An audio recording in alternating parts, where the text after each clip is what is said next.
The answer consists of two parts. Firstly, the question of Rajab, and are there any blessings of Rajab?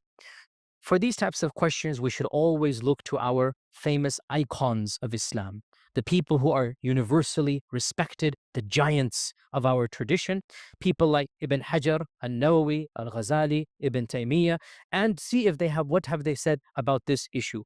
With regards to the month of Rajab, without a doubt, Rajab is one of the sacred 4 months, Al-Ashhur al-Hurum. And this means that it is the only month that is standalone.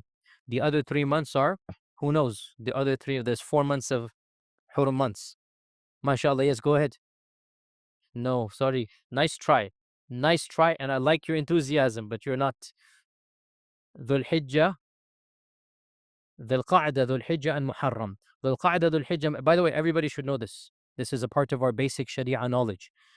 منها أربعة حرم إن عدة الشهور عند الله 12 شهرا.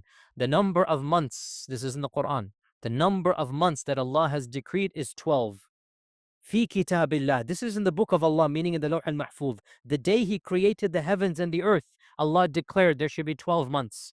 منها أربعة حرم. 4 of them are Hurum months. 3 of those 4 are connected, Dhul Qa'dah, Dhul Hijjah, and Muharram. 1 is standalone. This is the month we are in. So this month does have that blessing without a doubt. Now, does it have any other blessing? The 6 books of hadith, the famous books, do not mention any hadith about the blessings of Rajab. And that's why pretty much the vast majority of our scholars have said that the month of Rajab does not have any other blessing than being the holy month. It is a blessed month, and what is in the blessed month? You don't engage in warfare in the days where war was going on. You do not engage in war that is you initiate. Obviously, you defend. Defensive is war, but offensive, no. And overall, you can do any good deeds in these 4 months. It is a more respected months. But specifically, any good deed mentioned, many scholars say no. Ibn Hajar says, nothing authentic has been narrated regarding the blessings of Rajab or the fasting of Rajab or the any type of Qiyamul Layl in Rajab. And I'm not the only one to say so. Abu Ismail al-Harawi, the great Hafid, also says the same thing. So Ibn Hajar is saying this. Ibn Taymiyyah says that as for fasting in the month of Rajab, all of the traditions that are quoted are very weak. In fact, they are fabricated, and none of the people of knowledge have ever considered them to be worthy.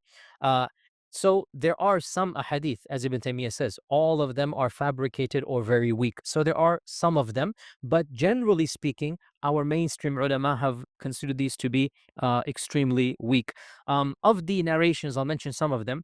Of the narrations, and remember I told you, all of you should know, and one of the goals of this Q&A is to educate all of us. This is our knowledge, our religion, our sharia, our books of hadith. So by attending these lectures, I want to increase the general awareness of our religion. I mentioned many times that the books of hadith are a confusing thing for the non-specialist because there's so many of them. And I said that you should be aware that simplistically there are 3 tiers of hadith books. You have the elite, the creme de la creme. These are called the 6 books, Kutub al-Sitta, and you can add to them Musnad Imam Ahmad and Muwatta Imam Malik. These are like the famous books, okay? You have a secondary level, and these are like the Mustadrak of Al-Hakim, Bayhaqi, these are Ad-Darimi, Ad-Daraqutni. These are names that are very familiar to all students of knowledge, and especially ulama, they access them. Then you have the tertiary books. These are, without exaggeration, hundreds, not dozens, no exaggeration. Little treatises, pamphlets, major volumes. And this is where you get every bizarre and weird type of thing. Okay? Not that you don't find them in the secondary, but generally speaking, in the primary, generally speaking, you don't find anything really bizarre. That's why they've been accepted by the Ummah. The secondary, maybe once in a while you find something, but generally they're very primary, good resources. The tertiary level, even advanced ulama generally don't have all of the books, and they haven't even heard of all of them, and they know they haven't heard of all of them. That's fine. That's the way it goes. Only those that are really, really specialists in hadith would be familiar with most of them. All of them is really impossible to be fully familiar with. So in these books, we have, for example, At-Tabarani in his Al-Awsat, and Al-Awsat is one of the more tertiary books because Tabarani has multiple books. At-Tabarani in his Kabir might be secondary, but Al-Awsat is definitely the tertiary. And you have Abu Na'im in his Hulya, which is again one of the tertiary books. He has a hadith of Anas ibn Malik that allegedly the Prophet ﷺ would say when Rajab comes in, Allahumma barik lana fi Rajab wa Sha'ban wa ballighna Ramadan. Okay, in this is two people in the chain. One of them, his name is Zaida ibn Abi Riqad. Bukhari says Zaida is munkarul hadith. If Bukhari says munkar, you literally just take this and leave it aside. When Bukhari says munkar, end of story. It's basically fabricated. So Imam al-Bukhari said the main guy narrating this hadith is rejected. Munkar means he's totally rejected. And if you know anything about Bukhari, that's it. End of case. So the famous narration, Allahumma barik lana fi Rajab wa Sha'ban wa ballighna Ramadan. It is not a hadith of the Prophet ﷺ. Question. Oh, the translation is, oh Allah, bless us in Rajab and bless us in Sha'ban and allow us to reach Ramadan. Okay, this is not a hadith. Okay, question to you. Is there anything wrong with this hadith, meaning-wise? No. So can we say it?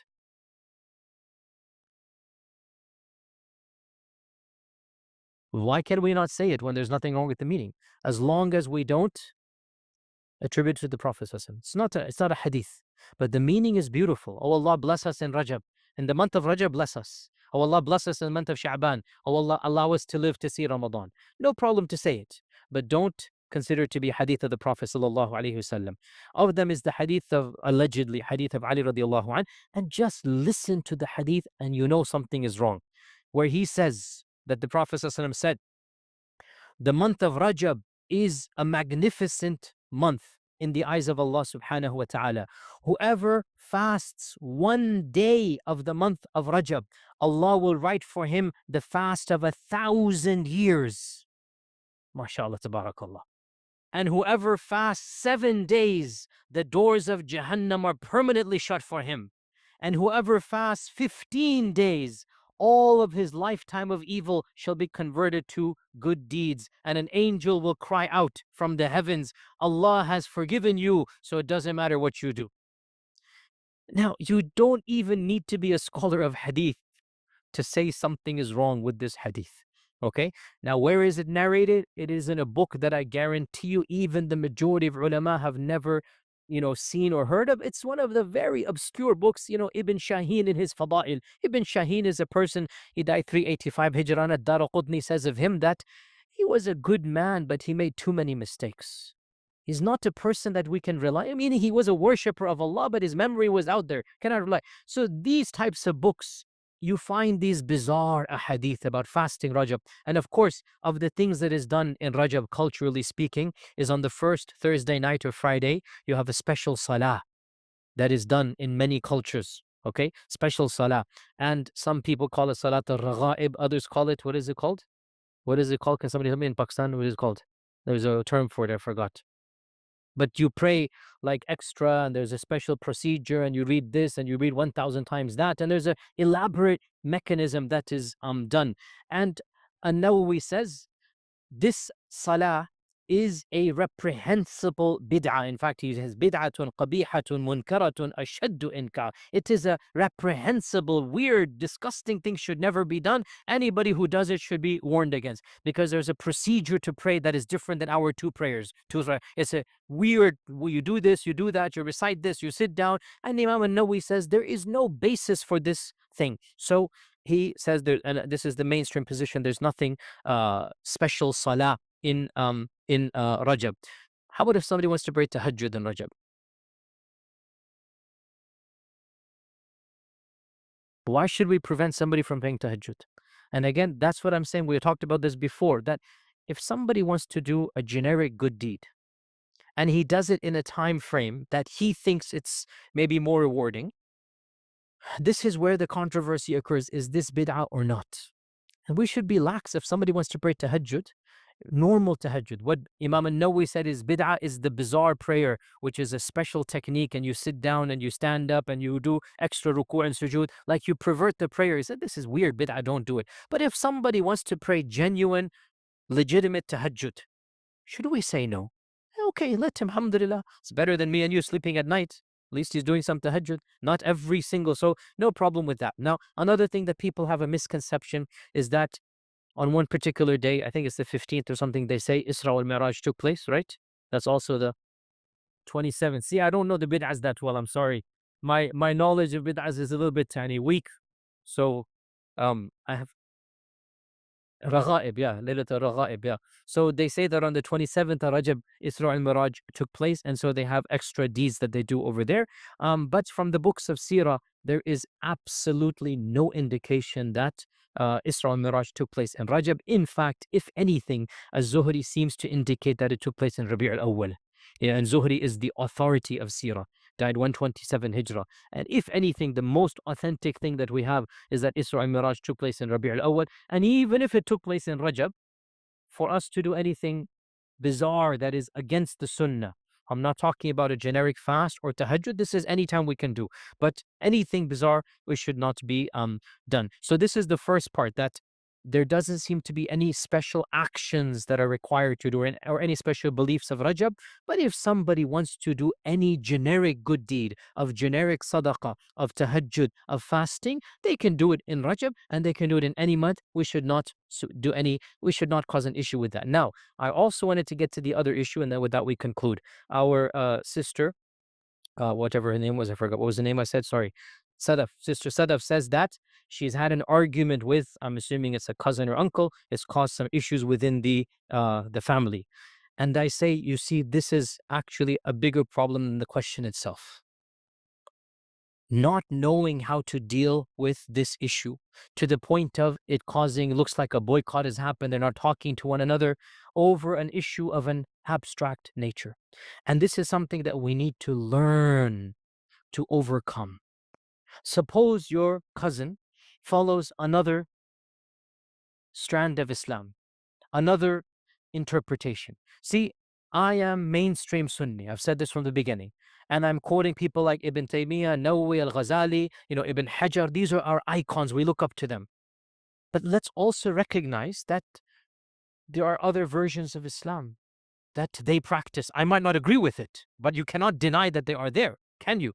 Right? And there are people that might not agree with you. So at what point should we have an argument and break off? Definitely not over the blessings of Rajab.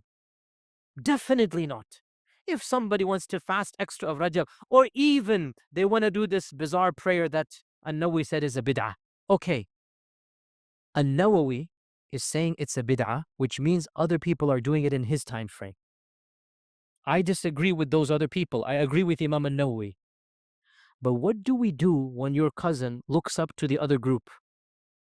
What do we do?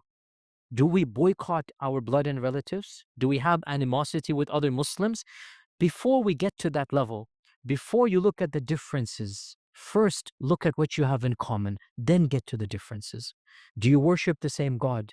Do you face the same qibla? Do you read the same book? Do you believe in the same prophet? Do you want to enter the same Jannah? If all of these check, then you get to the differences. Put that difference in perspective of the commonality as well. Please don't misunderstand. I just told you it is a bid'ah to do bizarre prayers in Rajab. I just said this. Now the second question, what do you do if your cousin insists that he or she is going to pray those prayers? Do you make them an enemy of Allah and His Messenger? Do you boycott them? Do you show hate? Do you stop saying salam to them?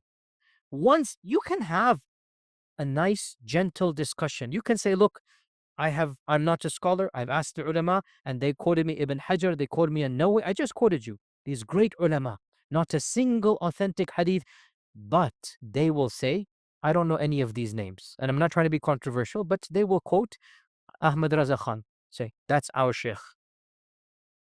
Or for the other ethnicity, they will quote the Haba'ib chain. They'll say, oh, they have Fada'il Rajab. Or another, well, they're going to quote this tariqah one, this my sheikh. I don't know your sheikh, I have my sheikh. Okay, can we blame this person for having an emotional connection with somebody and not having another connection with your whole galaxy of ulama? In this person's mind, they've become religious by this group. They've experienced iman and zuhd and ibadah from a group that they know, and it's made them better people. I disagree. I'm not preaching that to you. I don't do that version of Islam. But this group does. What do? We tell them this is our understanding, gentle, polite. They, if they accept, alhamdulillah. If not, they haven't committed kufr. They haven't left the fold of Islam. They're still worshipping Allah subhanahu wa ta'ala. So don't break the ties of kinship over something that in the end of the day, insha'Allah, Allah will forgive because of His rahmah. Your cousin, your relative is not a great alim or sheikh. He's an innocent Muslim or she's an innocent Muslimah, and she's following a group that she has experienced some iman from. She's wrong in this regard. But you don't have to be judge, jury, and executioner. And you don't have to treat her in a manner that, rather, if you really want to guide her, wallahi, the best way to do so after dua is through your akhlaq. And if you're going to resort to name calling and saying your scholars are this and cutting off, what have you done? On the contrary, you say, well, okay, no problem, that's your business. And you continue having a loving relationship based upon the rahmah of our religion, based upon what it means to be be the better of the two, always. Be the better of the two, and guess what?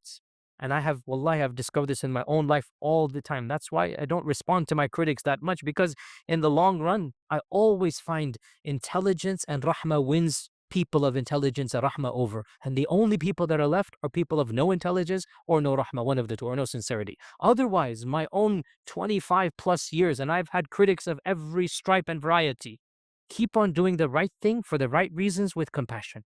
Simple as that. And if you are consistent, the other person, guess what? They will hear from their group hatred and negativity that will shock them. Like, oh my God.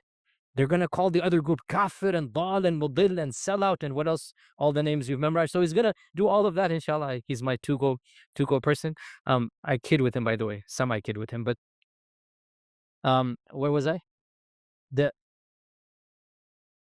They're going to use a methodology of harshness that will demonstrate to your relative that this isn't real Islam. Not by academic arguments, because your relative is not qualified to study the chains of Isnad. Your relative doesn't know Bukhari's munkar means what. Your relative does know that a simple bit of love and compassion is what our Prophet ﷺ taught, correct? So why are you resorting to the tactics of the very group you are considering to be wrong? Show them what it means to be a real follower of the one who was sent as rahmatan lil alameen. Continue the ties of kinship, have the upper hand, be gentle, forbearing, loving, and make dua. And inshallah, in the end of the day, these trivial things are not going to cause a person to, a'udhu billah, go to Jahannam or something. Even if they're mistaken, they're still within the fold of Islam. And may Allah Azza wa Jal unite you and your cousin or relative back upon the truth.